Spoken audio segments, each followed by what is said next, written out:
Maka begitulah syaitan, ketika sudah masuk dalam pintu ini, sudah menguasai manusia sehingga dia marah, maka semua yang berasal dari orang ini sudah berasal dari syaitan juga. Kemudian hati yang kedua mati, jadi mayit, ya. Bagaimana dalam surah Al-Baqarah itu, anzartahum am lam tunzirhum la yu'minun.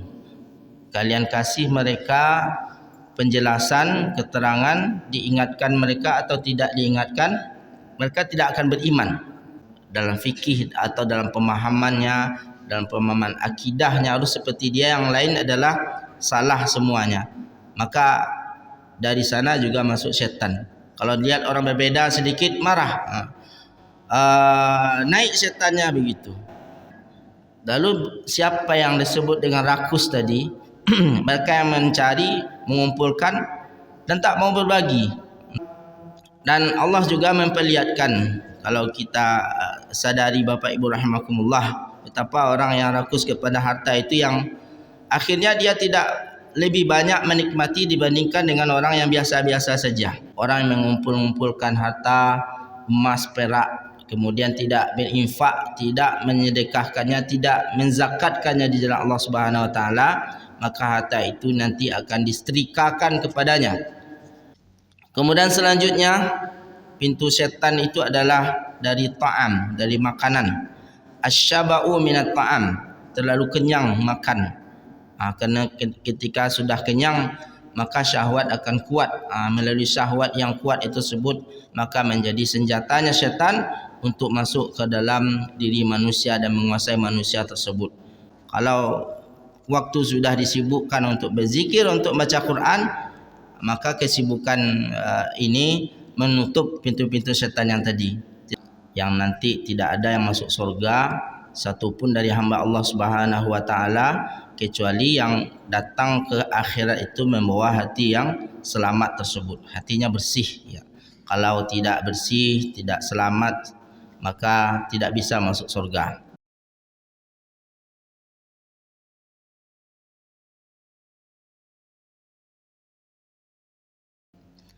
Pada kesempatan kali ini kita ada sebuah buku yang di sana ada pembahasannya, Madakhilus Syaitan ilal Qalbi, tempat-tempat masuknya syaitan ke dalam hati. Ya, sebagaimana yang Bapak Ibu sudah ketahui semua, bahwasanya hati itu ada hati yang bersih, hati yang selamat, yang nanti tidak ada yang masuk surga satupun dari hamba Allah Subhanahu wa taala, kecuali yang datang ke akhirat itu membawa hati yang selamat tersebut, hatinya bersih, ya. Kalau tidak bersih, tidak selamat, maka tidak bisa masuk surga. Kemudian hati yang kedua mati, jadi mayit, ya. Bagaimana dalam surah Al-Baqarah itu, anzartahum am lam tunzirhum la yu'minun. Kalian kasih mereka penjelasan, keterangan, diingatkan mereka atau tidak diingatkan, mereka tidak akan beriman. Hatinya sudah terkunci, dan ini adalah hati mati namanya, tidak bisa menerima kebenaran sedikit pun. Yang ketiga adalah hati marid, hati yang sakit. Kita banyak di posisi yang ketiga ini.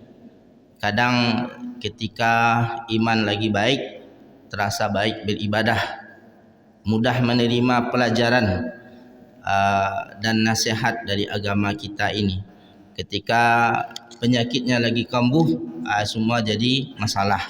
Ini kenapa sakit? Karena sedang dimasuki oleh syaitan. Sakitnya hati itu di dalam syariat kita, bisa dia sakit itu karena dimasuki oleh syaitan. Dan ada beberapa pintu yang syaitan itu masuk ke dalam hati kita. Dengan mengingatkan ini, semoga kita sama-sama mencoba menutup pintu itu, semoga mereka tidak masuk. Karena syaitan tidak akan masuk ke dalam diri manusia melalui pintu-pintu yang bebas, kalau sudah pintu-pintu yang besar. Karena pintu-pintu yang besar itu sebenarnya sudah, ketika sudah dibuka, berarti itu sudah kembali kepada manusia itu masing-masing. Seperti halnya dosa-dosa besar. Itu sudah perbuatan manusia itu masing-masing. Tetapi yang menggerakkan di awalnya untuk dibuka pintu besar itu memang setan. Setan biasanya masuk dari pintu-pintu yang tidak resmi, dari jendela, seperti seorang maling ya. Kalau masuk rumah itu dari jendela atau dari belakang rumah, atau yang tempat kadang yang pemilik rumah tidak sadar atau lupa. Begitu juga dalam hati ini, hal-hal yang dimasuki oleh syaitan itu kadang kita memiliki hati tidak sadar bahwa di sanalah masuknya syaitan. Di sanalah tempatnya syaitan masuk. Kemudian kalau sudah masuk membuat hati kita sakit. Kalau sudah sakit maka di sana banyak malapetaka yang terjadi pada diri kita. Bapak Ibu yang dirahmati Allah Subhanahu wa taala, kemudian diibaratkan hati itu sebagai sebuah benteng besar ya, yang harus dijaga. Apabila sudah masuk musuh ke dalam benteng itu, maka satu negara itu akan takluk kepada musuh yang memasukinya. Maka di benteng itu banyak penjaganya. Benteng pun juga harus kuat. Tapi tentu benteng ada juga tempat masuknya. Tempat masuk itulah yang dijaga oleh penjaganya dengan sekuat tenaga supaya musuh atau tentara musuh tidak memasuki ke dalam benteng tersebut. Di antara pintu yang mungkin syaitan masuk dari sana adalah yang pertama al-ghadabu wasyahwah, marah dan syahwat. Tentang marah ini sifat pemarah. Marah tidak sama dengan berani. Berani itu lain lagi. Marah itu sebagaimana yang dikatakan oleh Nabi sallallahu alaihi wasallam, al-ghadabu minasyaitan. Marah itu dari syaitan asalnya. Maka Nabi menganjurkan ketika seorang sudah marah, hendaklah dia berwuduk. Karena syaitan itu tercipta dari api, api dimatikan dengan air, maka ketika marah berwuduklah akan mengurangi rasa marah tersebut. Kalau juga masih marah, kan disuruh berdiri. Ketika duduk marah maka suruh berdiri. Kalau berdiri juga masih marah, maka disuruh berjalan supaya tidak terpikirkan marah tersebut. Dan salah satu juga cara yang terbaik untuk menghindarkan diri atau mengobati diri dari marah adalah dengan cara berwuduk. Para ulama atau ada kalimat mahfuzat yang baik ya, atau ulama yang mengucapkan bahwasanya ketika seseorang itu sudah marah, maka syaitan akan mudah mempermainkannya sebagaimana anak-anak main bola. Bola itu ditendang ke sana ke sini, terserah mereka mau dioper ke kawannya atau ditendang ke kanan, kemana saja mereka mau, bisa. Maka begitulah syaitan, ketika sudah masuk dalam pintu ini, sudah menguasai manusia sehingga dia marah, maka semua yang berasal dari orang ini sudah berasal dari syaitan juga. Mau dibuat bicara yang kasar bisa, mau disuruh untuk membuka rahasia orang bisa. Tidak terkontrol semua ucapannya lagi, dan bahkan gerakannya juga tidak bisa dia mengontrol dirinya sendiri karena dia sedang marah. Maka di dalam fikih juga apabila talak itu dijatuhkan oleh suami dalam saat marah sekali yang dia tidak menguasai dirinya, tidak sadar dengan dirinya pada waktu itu, maka talaknya tidak jatuh. Ini diantaranya. Tapi biasanya orang talak itu kan karena marah juga. Cuma biasanya dia baik-baik saja. Cuma pada hari itu atau saat itu dia ada masalah mungkin sama istrinya, langsung marah dan tidak menguasai dirinya, tak tahu yang diucapkan apa, yang mau disampaikan apa, sehingga ada ucapan mentalak istrinya begitu. Hal seperti ini yang tidak berlaku talak di saat itu. Padahal talak itu dalam fikih adalah kalimat yang tidak boleh dipermainkan. Seriusnya berlaku, kemudian tidak seriusnya juga berlaku. Talak dengan nikah kan, main-main dengan istrinya, kamu saya talak ya, kemudian dia ketawa-ketawa, berlaku juga. Sebagaimana menikah juga begitu, ketika syarat dan rukunnya sudah lengkap, pura-pura menikah, saya nikahkan anak saya dengan kamu, saya terima nikah anak bapak dengan mahar sekian, berlaku walaupun mereka bercanda. Tapi ketika marah ini beda juga. Kalaupun dia bagian bisa dikategorikan tidak serius karena itu berasal dari syaitan tadi kan, maka dalam hal marah ini tidak sama dengan bercanda. Tidak berlaku talak ketika dijatuhkan dalam keadaan marah, di mana marahnya tersebut seorang itu tidak bisa menguasai dirinya sendiri. Dan seorang yang pemarah itu senang setan, ya. Sedikit marah, terdengar ngomong orang bicara yang kurang baik marah, orang melihat semuanya marah, orang tidak mengajaknya bicara juga marah. Ini sudah dikuasai oleh syaitan, maka itu jangan diperturutkan. Kata Nabi SAW, laisa sur'ah bisyadid, innama sur'atu may yamliku nafsahu innal ghadab. Seorang petarung yang kuat itu bukan laisa bisyadid, yang bisa mengalahkan lawannya ketika bertarung bergulat. Bukan itu yang kuat itu. Yang kuat itu bukanlah yang petarung yang bisa mengalahkan lawannya ketika bergulat. Innamasyadidu may yamliku nafsahu indal ghadab. Yang marah, yang kuat itu adalah yang mampu mengendalikan dirinya, menguasai dirinya ketika marah. Berarti marah itu sebenarnya punya setiap kita punya potensi untuk marah. Cuma bedanya yang satu marahnya tidak bisa menguasai diri sendiri, itu dikuasai oleh syaitan. Kemudian ada yang marahnya namun dia bisa menguasai dirinya sehingga tidak mengucapkan kata-kata yang dia tak sadari, melakukan hal-hal yang tidak dia sadari. Inilah orang kuat. Orang yang kuat kata Nabi SAW yang bisa menguasai dirinya ketika marah. Dan menurut ilmu psikologinya juga begitu, ilmu kalau seandainya marah itu fisik kita ini down,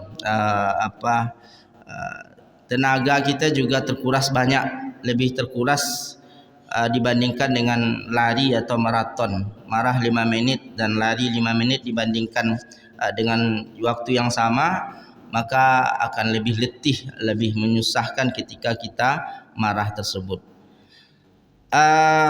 Nanti ada caranya. Di antaranya adalah kita harus memperbanyak baca Quran. Kalau di sini pada waktu marah itu agar berwudu. Kalau seandainya marah dalam keadaan duduk, berdiri, kemudian terakhir berwudu, kata Nabi SAW. Kemudian juga yang sama dengan marah itu adalah syahwat nafsu.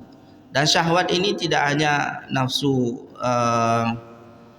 syahwat kelamin saja, na'udzubillah. Tapi syahwat itu semua.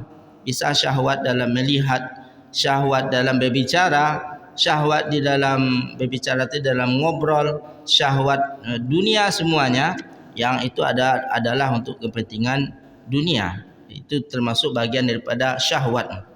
Orang ini tak pernah dia berzina, tak pernah dia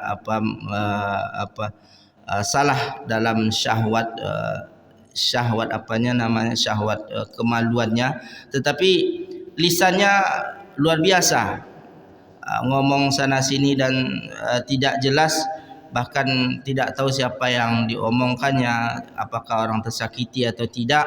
Ini juga bagian dari syahwat di mana syaitan tidak selalu masuk pada pintu besar tadi kan, tapi hal-hal yang kecil dia masuk. Seperti dalam syahwat ini disuruhnya untuk kita ngobrol saja seharian tanpa ada manfaat.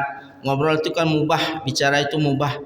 Tapi kalau seandainya dia menghabiskan waktu yang tidak bermanfaat, maka itu berarti kita sedang dimasuki oleh syaitan dalam pintu syahwat tersebut. Kemudian pintu selanjutnya al-hasadu wal hirs, dengki dan rakus. Al-hirs, sebab hirs ini atau rakus ini sebagaimana Nabi SAW bersabda yang diriwayatkan oleh Hasan, hadisnya Hasan diriwayatkan oleh Imam Tirmizi, ma dhibani ja'iani arsala fi ghanamin fa afsadalaha min hirsil mar'i 'alal mali wasyarafi lidinihi. Tidaklah dua serigala yang sedang lapar, dua serigala yang sangat lapar ketika dilepas ke gerombolan ternak kambing, biafsad akan lebih membuat kerusakan dibandingkan dengan seseorang yang loba kepada harta dan kepada syaraf, kepada kemuliaan, kepada penghormatan. Ada dua ekor serigala yang sedang lapar, apabila dilepaskan ke gerombolan ternak atau ke kandang ternak, maka tentu dia akan merusak, akan memakan, merobek-robek dan membunuh ternak tersebut karena mereka sedang lapar, akan membuat kerusakan. Tapi kerusakan yang timbulkan oleh dua serigala yang sangat lapar ini yang dilepas ke di dalam kandangnya ternak, kerusakannya tidak lebih rusak dibandingkan dengan seseorang yang rakus kepada harta dan rakus kepada kekuasaan atau kemuliaan, penghormatan. Dan ini tidak jarang di sekitar kita juga begitu, atau juga kita yang rakus kepada menumpuk-numpuk harta. Tidak rakus kepada harta maksudnya dia menghabiskan waktunya untuk mencari harta, mengumpulkannya dan tidak mau mengeluarkan untuk bersedekah, tidak mau berzakat, tidak mau dikeluarkan pada jalan yang baik. Ada orang yang dititipkan oleh Allah harta yang banyak karena memang dia bekerja keras untuk mendapatkan harta, tetapi mereka infakkan, mereka berikan kepada yang membutuhkan. Sebagaimana sahabat Nabi SAW juga banyak orang-orang kaya, para pengusaha seperti Utsman bin Affan, Abdurrahman bin Auf, bahkan Abu Bakar juga adalah para pedagang. Mereka orang-orang kaya. Tentunya mereka berdagang, berjalan ke negeri lain, kemudian melakukan transaksi jual beli dalam waktu yang banyak atau transaksi yang banyak, tetapi dan akhirnya mereka mendapatkan harta yang banyak. Tapi mereka tidak pernah disebut sebagai orang-orang yang rakus. Kenapa? Karena mereka terkenal berinfaknya luar biasa.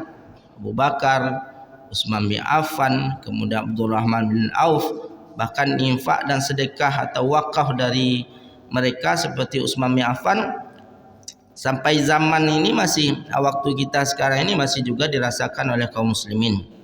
Ada kebun kormanya Utsman bin Affan yang ada, bahkan ada Utsman bin Affan itu rekeningnya juga masih ada dibuat oleh pemerintah Saudi sampai sekarang, karena dia punya wakaf dulunya 1000 tahun yang lebih dulu, hampir 1500 tahun hampir ya, masih ada wakafnya sampai sekarang, sehingga dibuatkan rekening khusus untuk Utsman bin Affan oleh pemerintah Saudi sampai sekarang. Saking banyak hartanya dan berkahnya hartanya sampai sekarang masih ada juga. Dan mereka orang-orang kaya yang dipuji oleh Nabi SAW karena mereka menginfakkan hartanya. Lalu siapa yang disebut dengan rakus tadi?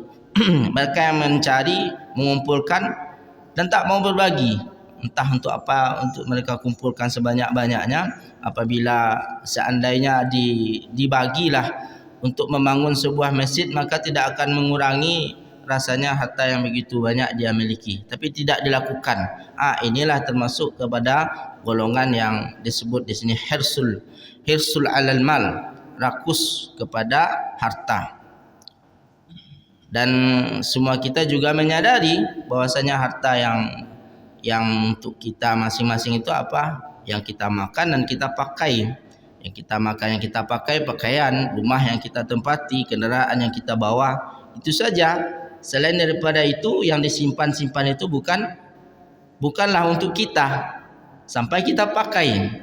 Karena bisa saja yang banyak disimpan itu adalah untuk ahli waris nanti. Ketika meninggal, kalau sudah milik ahli waris, itu tidak lagi milik yang meninggal itu. Karena seorang meninggal maka akan terputus hubungannya dengan harta. Seseorang yang sudah meninggal tidak lagi memiliki memiliki harta. Maka untuk itu harta yang ditinggalkan oleh mayat itu segera berikan kepada pemiliknya. Jangan dianggap juga lagi itu adalah harta mayat, karena sekarang mayat tidak lagi memiliki harta. Harta siapa ahli waris, maka berikan harta itu secepatnya kepada yang memilikinya. Dan Allah juga memperlihatkan, kalau kita sadari Bapak Ibu rahimakumullah, betapa orang yang rakus kepada harta itu yang akhirnya dia tidak lebih banyak menikmati dibandingkan dengan orang yang biasa-biasa saja. Ketika biasa-biasa saja itu bisa makan seenaknya, makan yang enak-enak, maksudnya bisa istirahat sebanyak-banyaknya. Tetapi yang memiliki harta banyak belum tentu sebagiannya seperti itu. Kalau tidak seluruhnya, belum tentu sebagiannya seperti itu. Makan dibatasi, karena kalau salah makan akan sakit, kalau banyak makan juga sakit, juga istirahatnya juga dibatasi dan segala macam, sehingga yang nikmati hanya sedikit saja dari semua. Maka kata Imam Asy-Sya'rawi membacakan asar atau perkataan daripada ulama yang panjang. Maknanya adalah kalian mencari harta dengan segala kekuatan sampai kaki ke atas, kepala ke bawah. Maka kata Allah Subhanahu wa taala kepada orang ini, beliau menyebutkan kalian tidak akan diberi oleh Allah kecuali yang sudah ditakdirkan oleh Allah untuk kalian. Walaupun diterima banyak, tapi yang ditakdirkan oleh Allah cuma satu, maka satu itulah yang sebenarnya kalian miliki.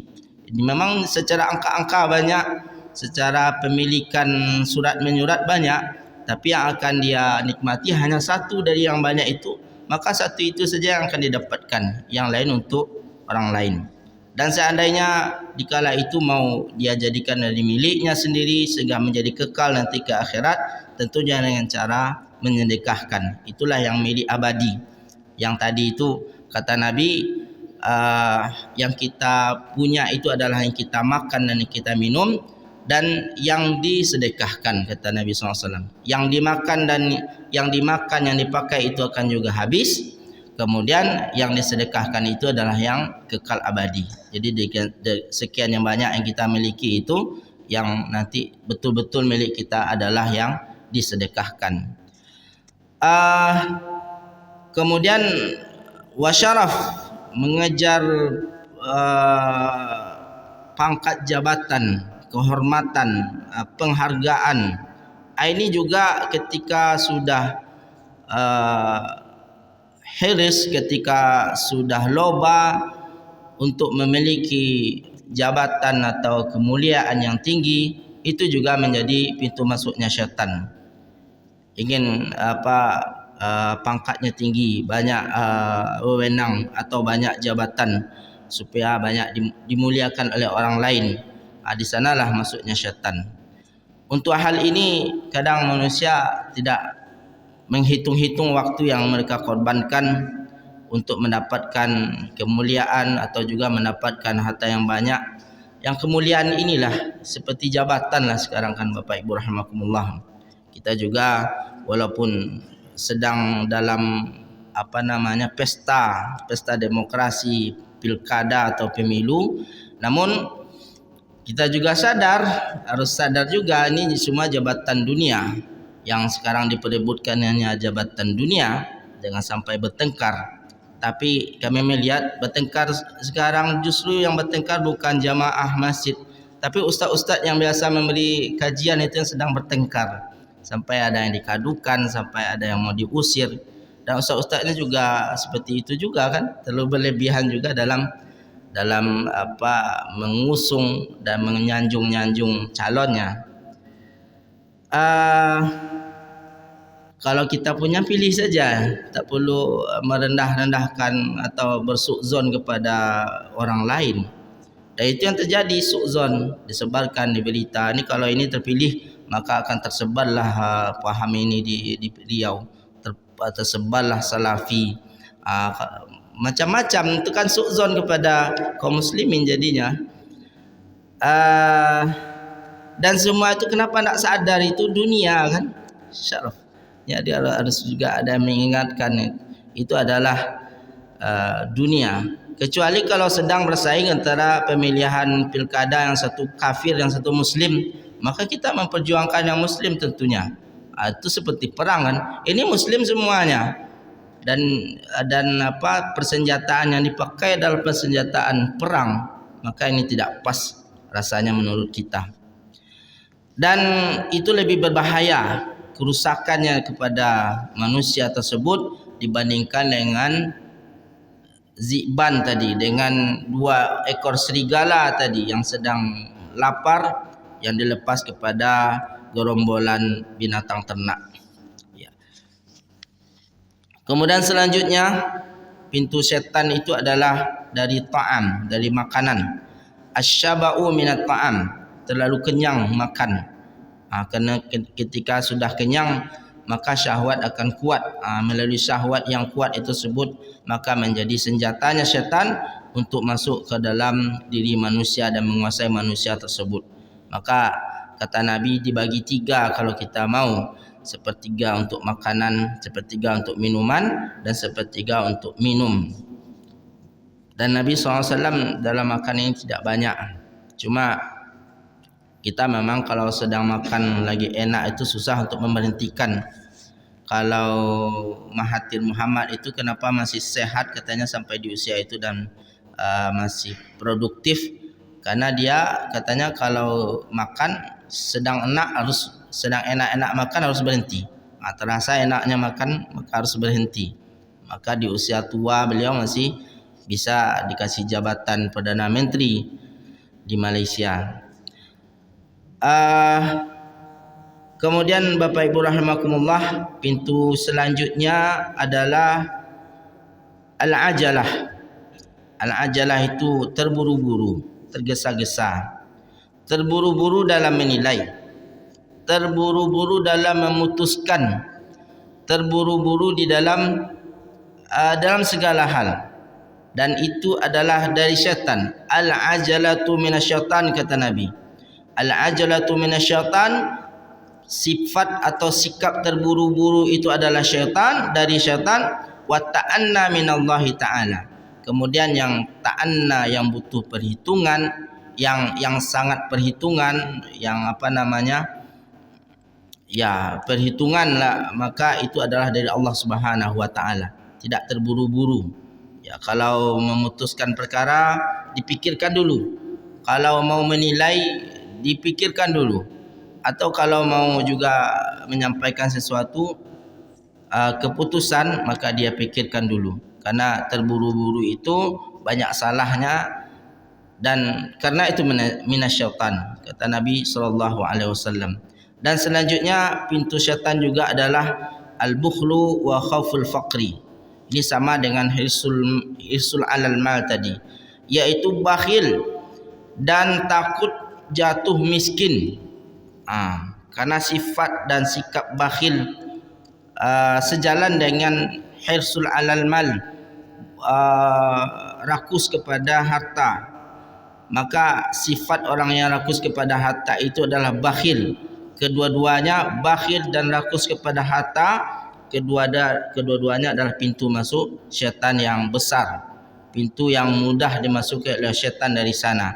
Kemudian juga khauful faqri, takut akan jatuh kepada miskin.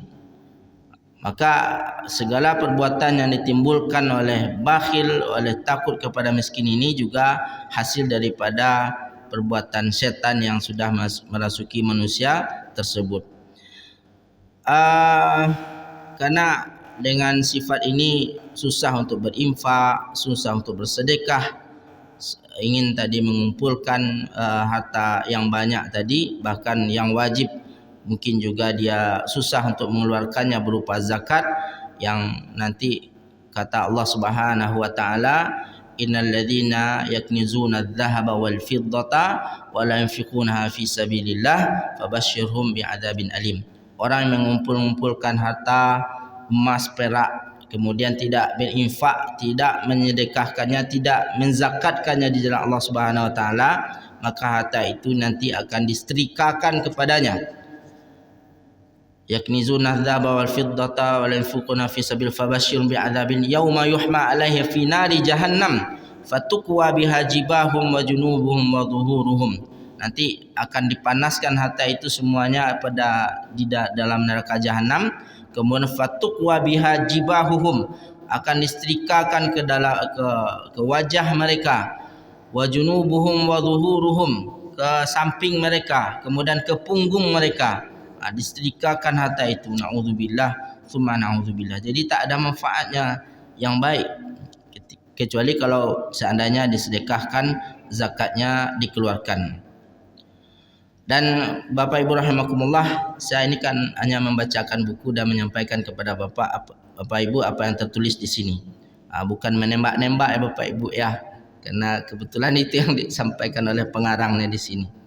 Kemudian katanya pintu syaitan itu adalah at-ta'assub lil madzahib.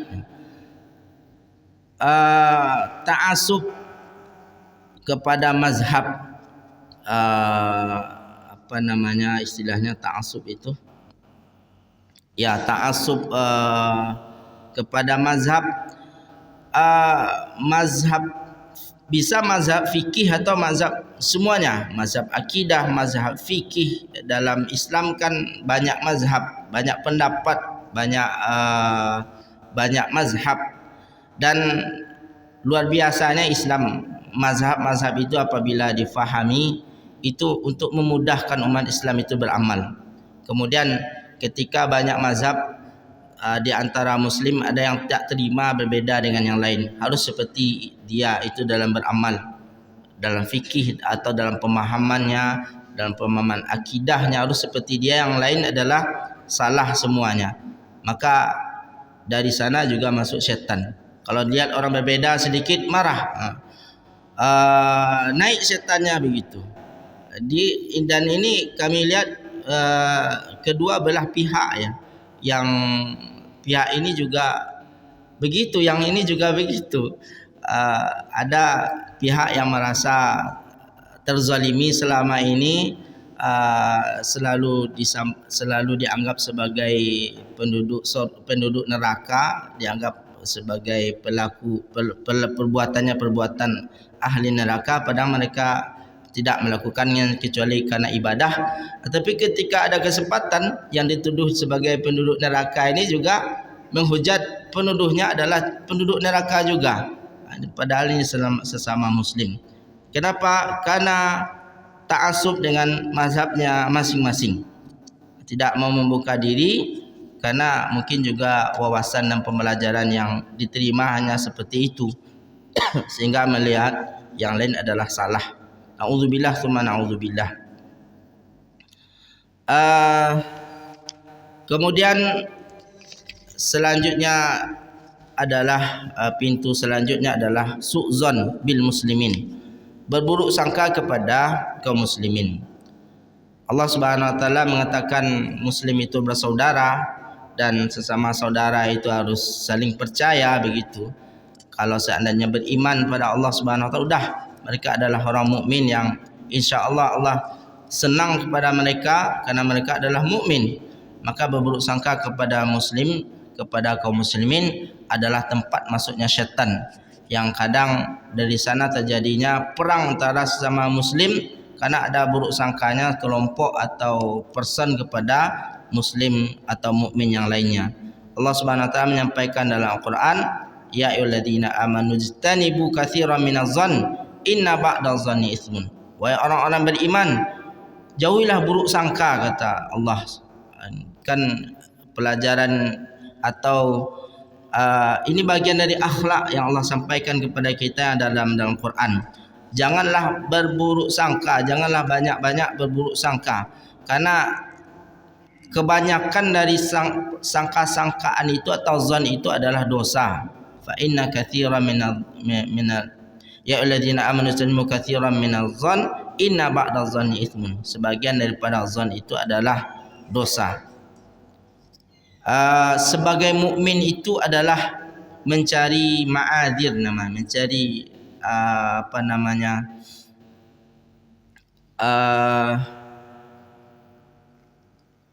uzur. Kalau dia memang merasa bersaudara dengan lain, maka yang dilakukan oleh saudara mukmin yang lainnya seharusnya dia kemukakan uzurnya. Uzur itu apa namanya? Bahasa Indonesianya agak kurang. Artinya kalau ada rasa-rasanya mukmin yang tidak baik perbuatannya, maka mukmin yang menyaksikan perbanyak uzurnya. Mungkin dia itu sedang kenapa tidak pernah lagi ke masjid? Mungkin dia sedang tidak dirumbai, atau mungkin sedang sakit, mungkin sedang ke masjid yang lain, musala yang lain. Itu namanya mencari uzur untuk saudara muslim yang lain. Tapi kalau orang munafik, wal munafiqu yatlubul uyub, kalau orang munafik itu langsung dia berpikirannya negatif kepada aib saja. Kenapa dia lagi jarang, tak pernah lagi lihat ke masjid? Wah, dia tu dah kafir, itu nak mau solat lagi, nak mau berjamaah dengan kita. Kan itu adalah kebiasaan orang munafik, ya. Dikatakan wal mu'minu yatlubu al ma'adir wal munafiqu yatlubul uyub. Bedanya kita dengan orang munafik seperti itu. Munafik langsung berburuk sangka, yang jelek-jelek langsung keluar zonnya. Tapi kalau mukmin, seorang beriman, persangkaan baik yang akan keluar, ya. Kalau tidak mungkin dia itu mungkin dia misalkan kenapa tidak salat ke masjid, dia mungkin tidak dirumbai. Ada saya lihat kemarin, mungkin dia sedang sakit. Mana pula dia sakit, dia sehat, makanya banyak dicari alasan yang lain supaya akhirnya ada alasan yang dibolehkan dia tidak lagi belakangan itu solat berjamaah ke masjid. Sebagai contoh saja Bapak Ibu. Kemudian apa obatnya dari tempat pintu masuk syaitan yang banyak tadi? Marah, kemudian syahwat, loba, hasad, makan yang berlebihan, al-ajalah, terburu-buru, bakhil, ta'assub kepada mazhab, kemudian berburuk sangka kepada muslimin. Ada beberapa yang rutinitas yang bisa kita lakukan untuk memperkecil pintu masuk syaitan tersebut. Yang rutinitas ini menyebabkan hati kita, kata ulama, menjadi sehat, menjadi bugar, menjadi aktif, sehingga pintu-pintu tadi tidak menjadi mudah untuk dimasuki oleh syaitan. Di antaranya adalah memperbanyak zikir dan tilawatul Quran. Kalau waktu sudah disibukkan untuk berzikir, untuk baca Quran, maka kesibukan ini menutup pintu-pintu syaitan yang tadi. Tidak sempat lagi untuk bersuudzon, tidak sempat lagi untuk dengki, untuk iri dan sebagainya. Pertama, memperbanyak membaca Al-Quran. Membaca Al-Quran ini adalah awal. Yang selanjutnya dilanjutkan dengan tadabbur. Kalau tadabbur itu akan berubah kepada perilaku dan perbuatan. Tadabbur tentunya ketika dipahami dulu maksud dari ayat itu, mulai dengan memahami atau mengetahui artinya. Sekarang seharusnya Bapak Ibu selain daripada membaca, juga membaca terjemahnya, dan sekali-sekali direnungkan daripada terjemah tersebut, dan itu adalah tadabbur namanya. Semua kita bisa insya-Allah melakukannya. Fadilah membaca Quran itu sangat banyak sekali, sebagaimana yang sering Bapak Ibu dengar semua. Satu ayat itu adalah 10 fadilah, 10 pahala. Maka ketika merutinkan beberapa halaman atau beberapa lembar setiap hari, maka pahala juga banyak insya-Allah. Dan nanti di akhirat Allah Subhanahu wa taala mengatakan kepada yang membaca Quran, Iqra wartaqi warattil kama kunta turattilu fid dunya fa inna akhira manzilatika inda akhiri ayatin taqra'uha. Baca lagi dan tartil lagi, kata Allah, sebagaimana engkau mentartilkannya dulu di dunia, maka engkau akan berhenti. Ketika engkau mentartil suatu ayat akan naik derajat, dan engkau akan berhenti pada saat akhir ayat yang kau baca. Jadi derajat naik terus setiap ayat yang dibaca, nanti akan berhenti di tingkat surga di mana ayat terakhir yang dia baca. Maksudnya berarti surga itu bertingkat-tingkat, jumlah tingkatnya banyak. Kalau berdasarkan ayat itu, sebanyak ayat Al-Quran berarti satu ayat dibacanya naik tingkatnya, satu ayat dibacanya naik tingkatnya. Dan ada juga hadis surga itu ada 100 tingkat, dan satu tingkat dengan yang lainnya seperti seseorang yang menyaksikan dari bumi bintang-bintang di langit. Berarti kalau 100 tingkat dan ini sebanyak ayat, antara bumi dengan bintang itu masih ada lagi jenjang-jenjangnya. Kalau dikumpulkan semua jumlahnya banyak, ribuan begitu. Dalam surga semua berada pada tingkat yang sesuai dengan amalannya masing-masing. Dan yang mempertinggi tingkat itu adalah dengan memperbanyak membaca Al-Quran. Cuma dalam tafsir, maksud dari membaca di akhirat nanti adalah menghafal. Karena di zaman Nabi SAW yang disebut dengan qari itu adalah yang membaca Al-Quran, membaca tanpa melihat mushaf. Karena mushaf kan tidak ada pada waktu itu di zaman Nabi. Orang yang menulis hanya ditulis kemudian dibawa ke rumah masing-masing. Tetapi ada sahabat yang selalu membaca Al-Quran, membaca dari mana? Dari yang sudah dihafalnya, daripada sahabat yang lain, dari mulut ke mulut.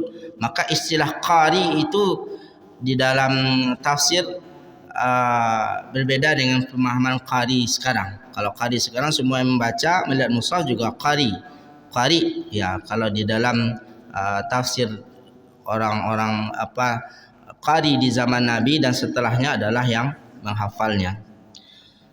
Maka cobalah menghafal Quran Bapak Ibu ya. Tidak juga sulit dan tidak juga mudah ya.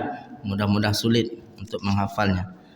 Kemudian juga selanjutnya memperbanyak tilawah Quran, dan ini menjadi rutinitas kaum muslimin dalam setiap hari hendaknya. Kemudian memperbanyak istighfar, astagfirullah, baik setelah salat maupun ketika berjalan maupun ketika bawa kenderaan di rumah. Daripada memikirkan hal-hal yang tidak jelas, banyak istighfar saja. Astagfirullahalazim, astagfirullah saja, astagfirullah. Karena Nabi selesai salat selalu beristighfar. Ditanya oleh sahabat bagaimana istighfarnya, Imam baca astagfirullah. Dan dalam zikir-zikir banyak, lengkapnya banyak. Kalau cuma mencukup astagfirullah saja sudah bisa. Kemudian memperbanyak doa ya, karena doa itu adalah bagian daripada ibadah, dan Allah Subhanahu wa taala marah kepada orang yang tidak mau berdoa, dianggap sebagai orang yang sombong. Innalladzina yastakbiruna an ibadati sadkhuluna jahannam. Orang sombong dalam beribadah kepadaku, maka mereka akan masuk jahannam, kata Allah. Karena ayat sebelumnya mengatakan ud'uni astajib lakum. Berdoalah kalian kepadaku maka akan aku kabulkan, kata Allah. Kemudian Allah lanjutkan, orang yang sombong maka akan masuk jahannam. Kemudian doa bersalawat kepada Nabi SAW dengan banyak lafaznya. Terserah kita milih lafaz yang mana. Allahumma salli ala Muhammad wa ala ali Muhammad. Yang terbaik itu adalah salawat Ibrahimiyah seperti yang kita baca pada tasyahud akhir.